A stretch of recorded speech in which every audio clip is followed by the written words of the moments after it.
Bücher gibt's, die lassen einen einfach nicht mehr los. Heute möchte ich mit der Autorin eines solchen Buches sprechen, mit der schwedischen Wissenschaftsjournalistin Karin Bojs.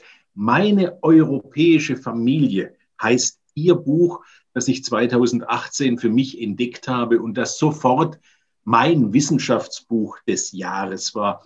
I'm deeply convinced, Karen Bojs, that books are the only functioning time travel machines that we possess. What made you endeavor on a time travel journey that led you 50,000 years into our past? Yes. Yes, that's amazing that you can go and learn so much about the recent science, the very, very recent science, not the least the DNA technique that learned us so much the last years. Ja, das ist faszinierend, dass man mit Hilfe der DNA eine solche Zeitreise antreten kann. Und ich sagte, dass Karin Bojs Buch Meine europäische Familie die einzige funktionierende Zeitreisemaschine ist, die ich kenne. But your book had a very sad starting point, the death of your mother. What did that generate in you? Yes, because the book is a mix between my professional work as a science journalist and my covering of this DNA, history, archaeology, but also I fuse this professional story with my very private and personal story, like being raised up in a very small and very broken family. So I was sort of cut off from my extended family and my relatives. So that was an urge that I had to look for my roots. Ja, dieses Buch, sagt Karin Bojs, sei im Grunde eine Mischung. Einerseits fließt da ihre wissenschaftliche Arbeit als Wissenschaftsjournalistin ein, ihre DNA-Recherche, andererseits aber auch ihre private Familiengeschichte. Ein Ausgangspunkt ist eben der Tod ihrer Mutter. Und dieser Tod ihrer Mutter, das Begräbnis war für sie der Punkt, darüber nachzudenken, über ihre Kindheit und Jugend. Sie kam aus einer ziemlich zerrütteten Familie und war von ihren Wurzeln quasi abgeschnitten worden. Und dieses Buch ist auch der Versuch, diese Wurzeln wieder freizulegen. You start your book in Germany, in the city of Leipzig, where the Swedish-born Svante Pääbo is the head of the Max Planck Institute for Evolutionary Anthropology. Why was Svante so important for your book? Well, there are several chapters where German is very important in the book, but as you say, the very book starts in Leipzig with Svante Pääbo, and Svante Pääbo is the #1 scientist in the world for this, to use the DNA technology to find out new things about the history of humans. He's a pioneer in this technology, and the Leipzig Institute, the Max Planck Institute for Scientific Anthropology, is a world-leading institute.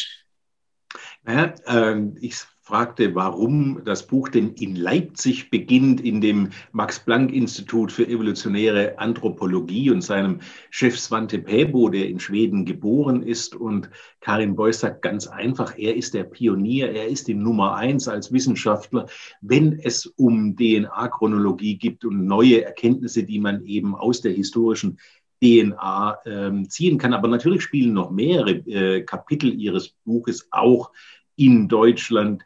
Now, what exactly did you find out in your research into your own DNA? Well, the nice thing is that the book is a mix between my professional research and my very private research. So we can mix them together. So you can say that I found my extended family not only 200 years ago, but 54,000 years ago. So it's hard to say a limit, but I found out I had help from leading genealogists, the more traditional genealogists, to look in the archives with the written papers. We are fortunate in Sweden because we didn't have so much wars. So there are a lot of papers saved in the churches, for example. Well, I learned a lot about my own family. People who claimed to be rich farmers, wasn't rich at all, but was in jail and were criminals and very, very, very, very poor. and people who claimed that they were poor was not that poor. And that's important to learn, that when your relatives tell you your story, it's not sure they are really, really true, because they want to set up a story. So it's better to go to the sources and look for yourself. And the sources could be either written or DNA. Karen Bojs sagt, dass dieses Buch eben eine Mischung sei von einer professionellen Recherche als Wissenschaftsjournalistin und einer Recherche privater Natur in ihre eigene Familiengeschichte. Und aus diesen beiden Strängen ist im Grunde die Erzählung von Meine europäische Familie zusammengesetzt. Auf der oberflächlichen Ebene hat sie einfach Glück gehabt, dass in Schweden so reiche Dokumente, ein Archivalienbestand über die Kriege hinweg erhalten geblieben ist. Und sie hat in der privaten Recherche herausgefunden, dass zum Beispiel diese Familiennarrative doch sehr unzuverlässig sind. Da waren zum Beispiel in ihrer Vorfahrenlinie reiche Bauern, so nach eigener Selbstauskunft, die sich bei genauerem Hinsehen als überaus arme, ja sogar kriminelle Menschen erwiesen haben, die im Gefängnis saßen, während Menschen, die von sich behauptet hatten, sie seien eher arm gewesen, durchaus als wohlhabend zu bezeichnen gewesen sind. Also daraus kann man lernen, dass man diesen Familiennarrativen eher misstrauen sollte, sondern selber sich die Quellen anschauen. Now, take us along in the evolutionary process of this book. How did the writing develop? With what did you start? Well, I was employed as the science editor of Dagens Nyheter, which is the leading daily newspaper in Sweden. I was head of the science desk and worked there for more than 15 years in that position. And once upon a time, there was a day when I had this voice telling me that, Karin, you have to quit your job and write this book. And it was a very, very strong voice. It was irresistible. So I left my position, and people were very, really questioned that decision. So how could you leave that position? It's it's a very, very good one. Mm-hmm. But it was just, I really, really had to write the book. So I spent more than 15 years covering the field of DNA history as in this position as a science journalist. And then I spent nearly a year doing research. I read a lot of scientific papers. I traveled all over Europe with an Interrail card from Bordeaux in France to Krakow in Poland, also visiting many cities in Germany, and did a lot of interviews, visited a lot of museums and caves and places like that. And New Year's Day, the next year, I started to write. And I write it. I had the synopsis in my head perfectly. So I just, and the publishing house was very surprised. It seems that it's not normal that authors work in such a structured way. But I worked for 1 year and finished the book.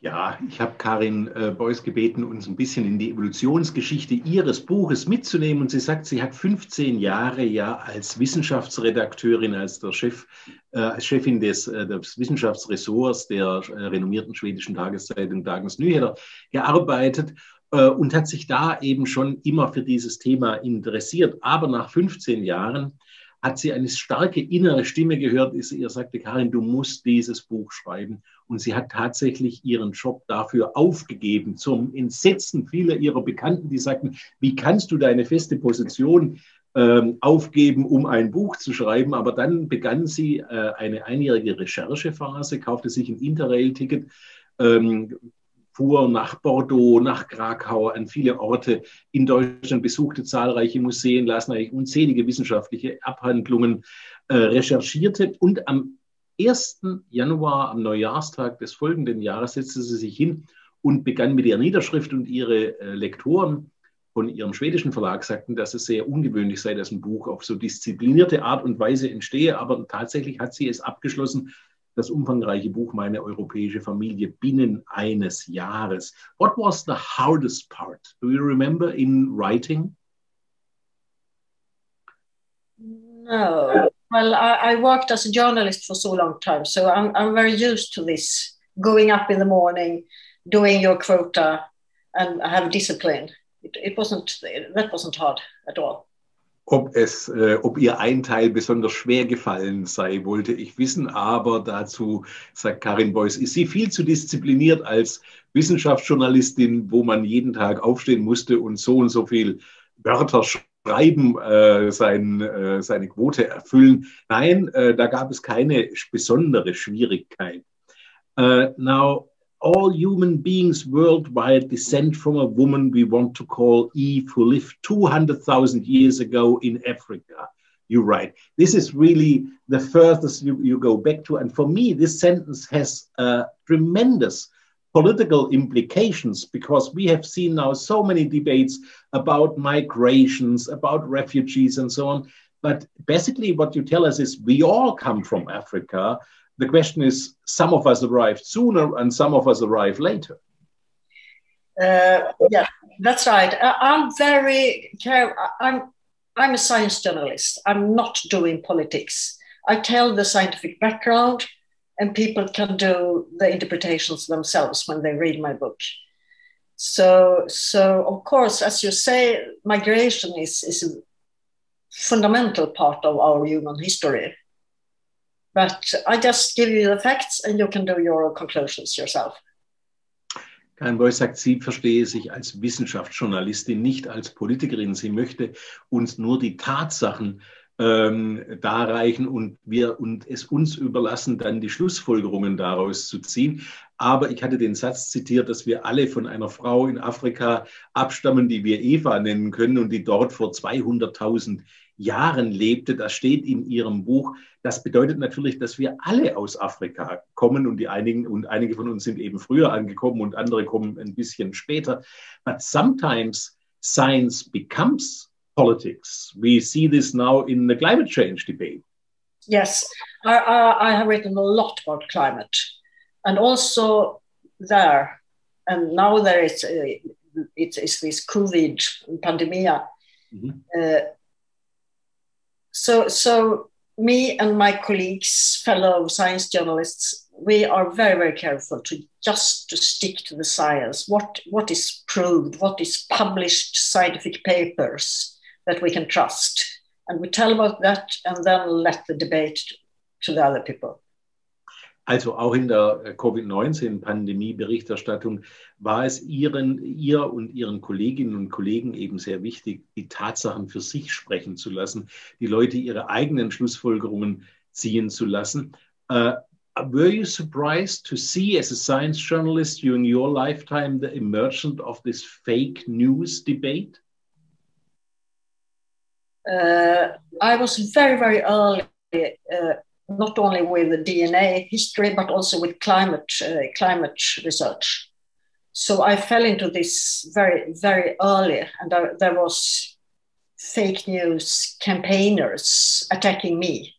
Mm-hmm. And since I was at Dagens Nyheter, which is the most famous, most important newspaper in Sweden, and I was the front person, I was very, very much attacked because the scientists themselves were more anonymous. But I was a well-known person, so I was hardly attacked by these fake news people. They are very silent now, most of them, because it has changed so much. The science made its impression, but it took nearly 20 years. Ich fragte danach, ob Karin Bojs überrascht war über die Vehemenz der Fake-News-Bewegung. Und sie sagt, sie hat sich ja sehr früh als Wissenschaftschefin der Dagens Nyheter Zeitung, die eben ein großes Renommee besitzt, nicht nur in Schweden, sondern international mit DNA beschäftigt, aber eben auch mit dem Thema Klimawandel und wurde da vehement attackiert mit dem Vorwurf, Fake News zu verbreiten. Aber es hat 20 Jahre gedauert, bis sich die wissenschaftlichen Fakten sozusagen durchgesetzt haben und inzwischen sei da doch eine große Stille eingetreten. You describe in your book, for instance, that you were also attacked during your time at Dagens Nyheter for publishing articles about early migrations waves into Sweden, that, for example, farmers, the technique of farming was not developed in Sweden, but came with migrants from Syria. That's true. So that is one of the main conclusions, what we call a paradigm shift, when the idea about science totally changed because of some new findings. And at least in Sweden, scientists were convinced that we invented farming ourselves. Maybe we took some impressions from the continent, but we changed. But that was totally wrong. And the critic came from two sources. Of course, they were racists. The racists didn't like at all that immigrants could come here with this advanced technique of farming. But also there was a lot of old school archaeologists. They were not racists, most of them, but they were so convinced. They had invested so much of their professional life writing PhD theses and lecturing for 40 years. And so for them to admit that all my career I had been totally wrong, I told all my students the totally wrong story. It's very, very hard to convince when you're in your 60s, you're finishing your career, and some young DNA guy, 25 years old, as Pontus Skoglund was then, a PhD student, published this paper and showed that you have been, in your entire career, you have been totally wrong. This is the fact. That's hard. I imagine so. Die Entwicklung der Agrikultur war eine der großen wissenschaftlichen Streitfragen, und in dem Recherchezeitraum von Meine europäische Familie ist dieser Streit nach vielen Jahren hitziger Debatte mehr oder minder entschieden worden, und man weiß heute, dass Agrikultur eben tatsächlich mit einer Migrationswelle kam und im fruchtbaren Halbmond in Syrien entstand und sich dann ausgebreitet hat. Aber während Karin Bojs diese Techniken entwickelt hat und dieses Buch schrieb, kam eben dieser Paradigmenwechsel, und das ist ein klassischer Paradigmenwechsel. Es gab zwei Quellen, die sich gegen diese Erkenntnis, dass Ackerbau etwas mit Migration zu tun hat, sperrten in Schweden. Und das waren zum einen die Rassisten. Klar, die wandten sich natürlich gegen die Vorstellung, dass Migranten irgendeine Innovation mitbringen konnten, und die Konservativen, die Oldschool-Archäologen. Und denen fiel es eben sehr schwer, nachdem sie Dissertationen geschrieben hatten, nachdem sie Vorlesungsreihen gehalten hatten, nachdem sie all ihren akademischen Schülern beigebracht hatten, dass die Schweden den Ackerbau eigenständig erfunden haben, einzugestehen: Nein, das war ein Irrweg, ich habe mich geirrt. Und das ist natürlich für uns alle extrem schwer, an solchen liebgewordenen Wahrheiten, die wir umarmen, festzuhalten und dann zu erkennen, das war ein Fehler. What was the biggest mistake, intellectual mistake in your lifetime of Karin Bojs, of yourself? Where did you have to trace back and say, I was wrong? Well, that's a very hard question. We had a scandal in Stockholm at Karolinska Institute with a professor who turned out to be a mythoman and had a very experimental, but that story is not known in German. I made some mistakes there. And of course, minor mistakes. But yes, this Karolinska professor, I think that was most severe professional mistake. Yeah? Es gab einen großen Skandal in Schweden. In Deutschland ist der weniger bekannt, über einen Professor des Karolinska-Instituts, der sich als Mythoman erwiesen hat. Und in der Berichterstattung über diesen in Schweden wohl publizierten Fall, da muss Karin Bojs einräumen, da hat sie wohl einige Fehler begangen. Sie hat auch sonst kleinere Fehler, aber so den ganz großen Fehler in ihrer Lebenszeit sieht sie nicht.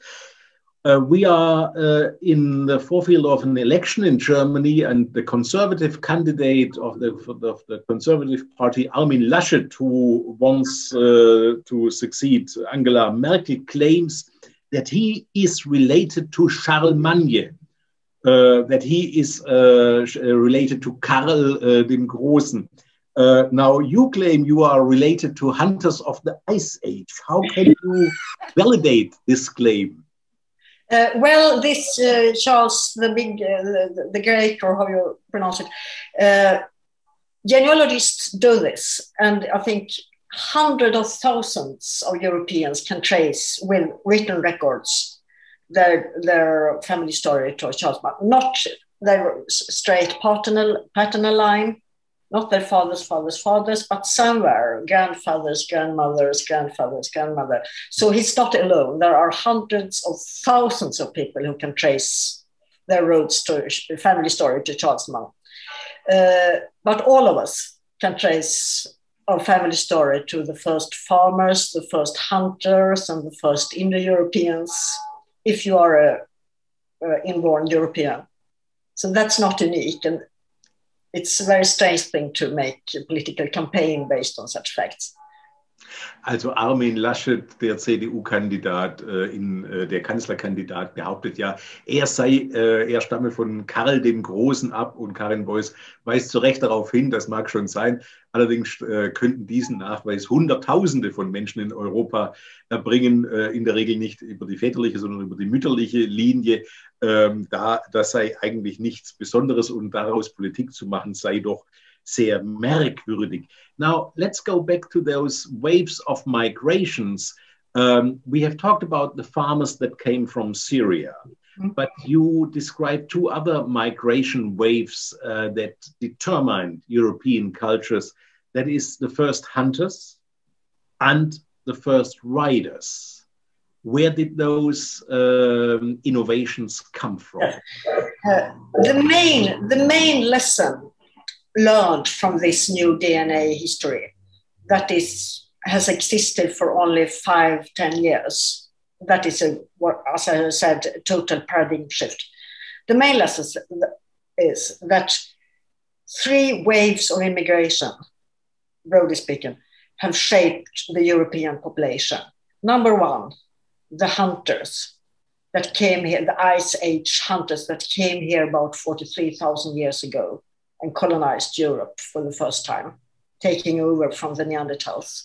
Number 2, the farmers. They came here about 8,000 years ago, and that was new people. It was not the hunters who transformed themselves. It was new people coming from present Syria, Turkey, and bringing this new technology. But after that, about 4,000 or 5,000 years ago, came the Indo-European herders. And when I wrote My European Family, 2015, this was brand new science. I hardly managed to get the main scientific papers in. We had to wait for the printing process. Just a few weeks before the printing process, I had the last papers coming.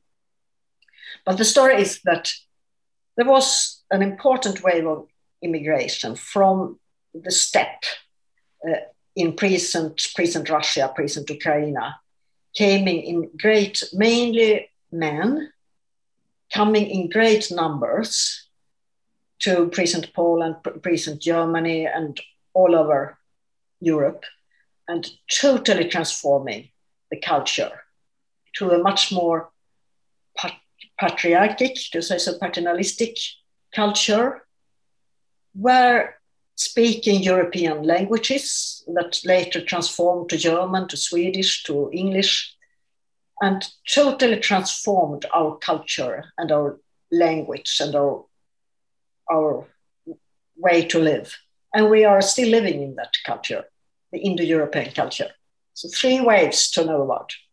Also 3 bedeutende Migrationswellen, Einwanderungswellen determinierten die Geschichte Europas, sagt Karen Bojs. Und teilweise waren diese Erkenntnisse so brandneu zu dem Zeitpunkt 2015, als sie ihr Buch publizierte, dass sie sogar den Abgabetermin des Manuskripts nach hinten schieben musste, um noch die neuesten Forschungen unterzubringen. Also die erste Welle, das war seit längerem bekannt, das waren die Jäger der Eiszeit, die vor 43.000 Jahren hier nach Europa kamen, aus Afrika, die Neandertaler verdrängten. Die zweite große Migrationswelle vor 8000 Jahren brachte eben den Ackerbau, und das war eben keine europäische Erfindung, sondern das kam aus dem heutigen Persien, der Türkei und aus Syrien.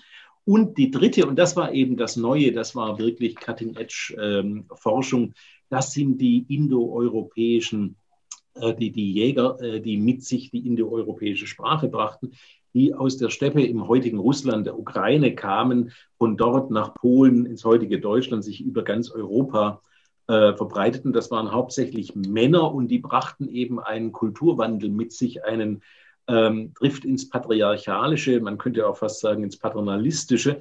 Now, this is extremely interesting, and you refer to a couple of times to the American author Jean M. Orr, who, Yes. and to another highly problematic but also mesmerizing figure of American archaeology, a woman coming originally from Lithuania, who got a PhD in Tübingen in 1946, mother of 3 children, who became an eminent archaeologist in California, and who was also a very problematic figure. Could you elaborate on her a little bit, and on the Stone Age novels of Isla and the Glen of Bears, I think it's called? Glen of Bears? Yes. Jean Auel, or how you pronounce it, yes. she's a bestseller author, Finnish origin, but raised in America. And she wrote this book about cave bears, the clan of the cave bears, and the girl Isla. And it was a huge, huge bestseller, still is. Mainly read about by young people. And there is pretty much sex in this book for when it came out for a young public. Sex with Neanderthals, and it's about a fusion with Neanderthals and people like us. And the thing is that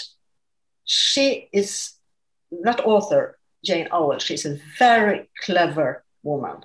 And she took advice from some very, very good scientists. And one of them is, so 40 years later, it turned out that she was right. We had sex with Neanderthals. There was hybrids with Neanderthals and people like us. The science was wrong, but she, as in her fantasy, was right. And she took advice from some very, very good female archaeologists. And one of them was Maria Gimbutas, born in Lithuania, as you said, PhD in Tübingen, and then had a long career in California. And she was a highly respected archaeologist for her findings and her knowledge. But also she was very controversial in her time. Many in the feminist movement adored her and her ideas about, well, the goddess and the religion of the Stone Age farmers and so on. But most people totally male, most male archaeologists totally regretted her hypothesis. For example, that Indo-Europeans came in here and took over with their paternalistic culture. But DNA has proved that she was right. So some of these very controversial ideas from the 80s and 90s, they were right. Also das Interessante, sagt Karen Bojs, an der ursprünglich finnischstämmigen, dann nach Amerika ausgewanderten Jean Orr, die Isla und den Clan der Höhlenbären, glaube ich, geschrieben hat. Ein fantastischer Bestseller, nicht zuletzt, weil er für die Zeit enorm viel Darstellung an Sexdarstellungen hatte, was insbesondere für jugendliche Leser interessant war.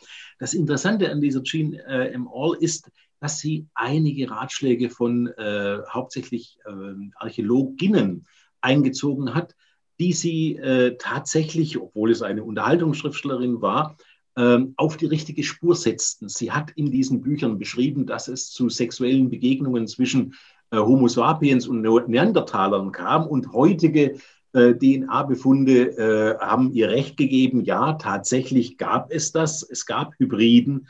Wir haben Neandertaler DNA, wir Europäer in uns. Und eine der Archäologinnen, bei der sie ihre Weisheit abholte, war eben diese legendäre Maria Jebutas, deren Vorstellungen von Göttinnen, Muttergöttinnen, von der Religion der Steinzeitmenschen in ihrer Zeit, die unterrichtete bis in die 90er in Kalifornien, hoch umstritten waren. Insbesondere männliche Kollegen haben ihr da sehr widersprochen. Aber die heutigen Erkenntnisse der DNA-Analyse geben ihrer Auffassung, dass es also eine Kultur der indoeuropäischen Einwanderung gab, die diese frühe Religion vertrieb, wohl recht. Now, what is the stand on this debate today? Have there been new discoveries made since the publication of your book about those Indo-European paternalistic writers destroying this archaic mother goddess cults? Well, we should leave the mother goddess. That's true. But there have been a lot of findings, especially with DNA, that confirm what I'm telling in my European family. When I wrote my European family, the science was brand new, just a few weeks when the book was published in Swedish. But now that this has been confirmed and confirmed and confirmed with many DNA samples. So no doubt. There was an Indo-European wave with new people coming in about 4,800 years ago that totally transformed the way we were living. Talking about the mother goddess, maybe that may be the subject of my upcoming book. Ah, okay, that's interesting. Also wir sollten die Muttergöttinnen, sagt Karin Bojs, eigentlich aus dem Spiel lassen. Sie möchte unterstreichen, dass zum Zeitpunkt der Veröffentlichung ihres Buchs Meine europäische Familie das wirklich brandneu war und seither sind unzählige Befunde publiziert worden, die die Thesen, die sie in ihrem Buch hat oder die Befunde, die sie in ihrem Buch hat, neu belegen. Tatsächlich kam es vor 4.800 Jahren zu dieser Einwanderung indoeuropäischer Reiter, die einen großen Umbruch in der Kultur in Europa brachten. Aber vielleicht wäre ja das Thema der Muttergottheiten doch so interessant, dass sie das nächste Buch diesem Thema widmen möchte. Now, I wonder, was the extinction of the Neanderthals the first genocide in the history of European people? We don't know. What we do know is that people like us, you can call us Homo sapiens, we came and totally replaced at least 4 kinds of other human species. In Asia, there were 3, the Homo floresiensis, the Homo lusosiensis, small, 1 meter long, and the Denisova man, big, heavy, kind of human.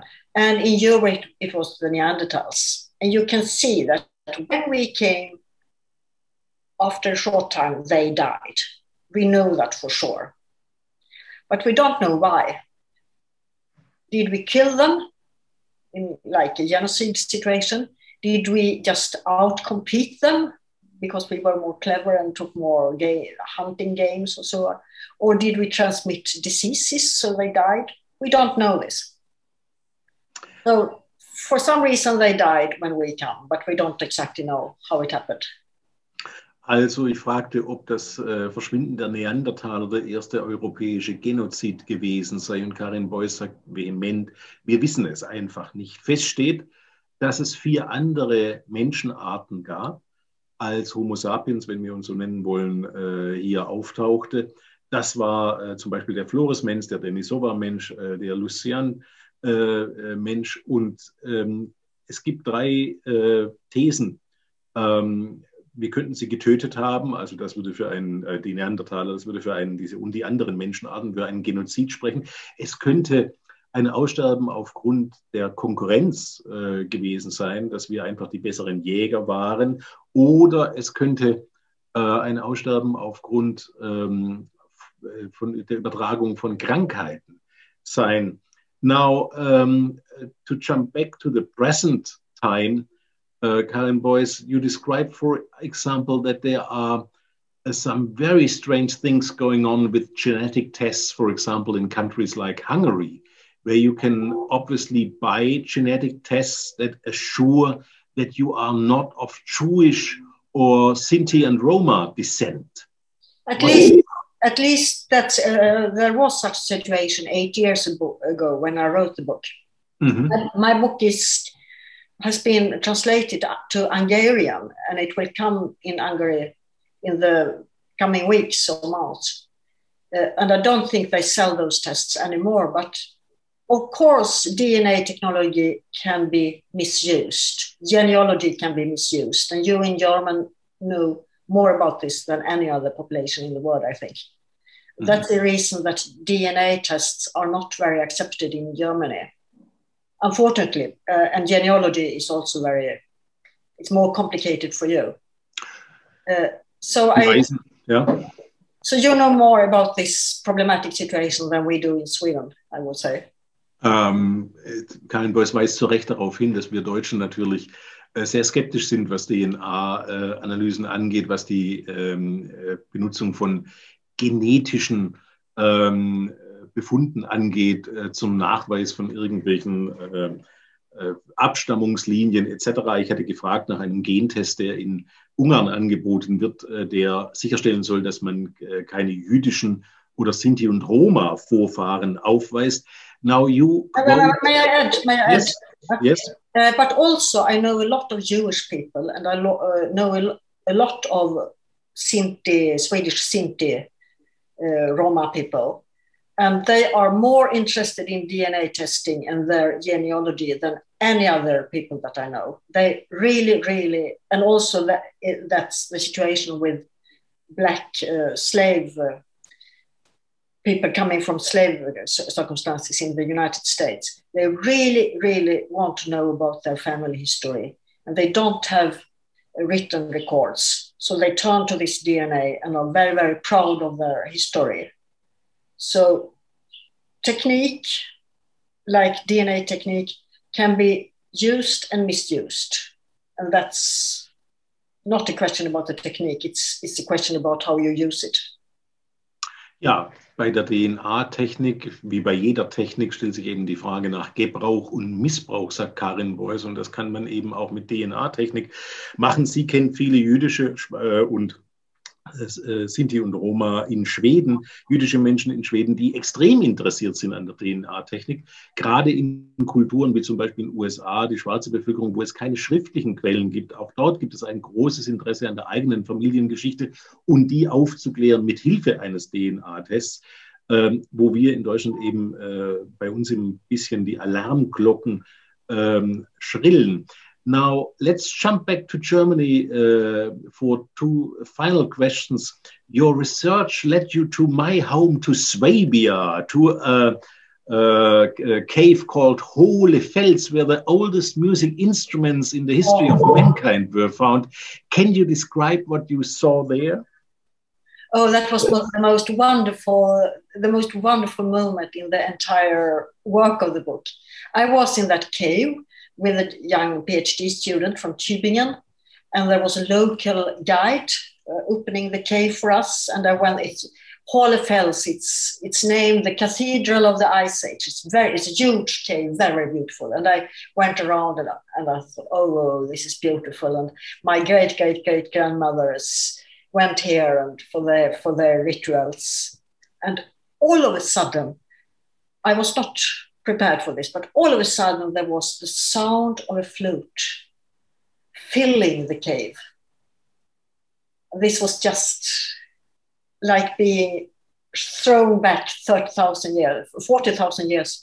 And that was the local guide who had put on a recording of a reconstruction of such a flute, a real Ice Age flute from swan bone, I think it was.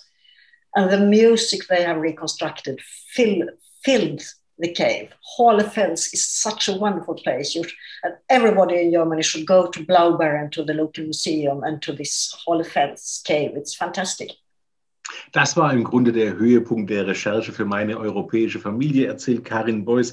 der Besuch der Höhle Hohle Fels auf der Schwäbischen Alb. Sie ging da mit einem Dissertanten aus Tübingen und einem örtlichen Führer und durfte diese Höhle betreten und sah sich um und fand sich wieder plötzlich, man nennt sie die Kathedrale der Eiszeit. Und das war unglaublich beeindruckend, weil sie sich vorstellen konnte, dass ihre Urvorfahrinnen dort vor 30.000, 40.000 Jahren sich tatsächlich versammelt hatten. Aber dann kam noch ein besonderer Moment, als urplötzlich Musik diesen großen Höhlenraum erfüllte, nämlich Musik von diesen Instrumenten, die man da gefunden hat, den ersten Musikinstrumenten der Weltgeschichte, geschnitzt aus Schwanenknochen.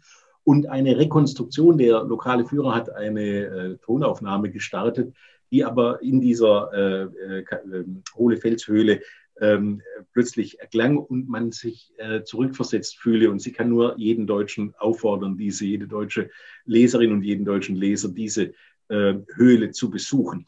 And the last question I have, of course, is you not only reconstruct the history of mankind in Europe, but also the history of dogs. The first dog we know of was found in Germany in Oberkassel near Bonn. What did they? What kind of a dog was that? And how did the first dog came into contact with us? We don't know exactly when we started living with dogs, but it was definitely our first animal to live with, much earlier than cows and other animals. And it started in the Ice Age. We don't know where. Could be Western Europe, but also could be in Siberia. And scientists has been debating a lot because they don't have enough evidence yet, but they are working on it. But at least we can say for sure that about 15,000 years ago in Oberkassel, and you live there, was that right? Oh. It's near Cologne, yeah, it's about 20 miles away. Yeah. So 15 years ago, there was a man and a woman who died and were laid in a grave together with their dog. And this was definitely a dog. It was not a wolf. It was a domesticated dog. And we can learn from that.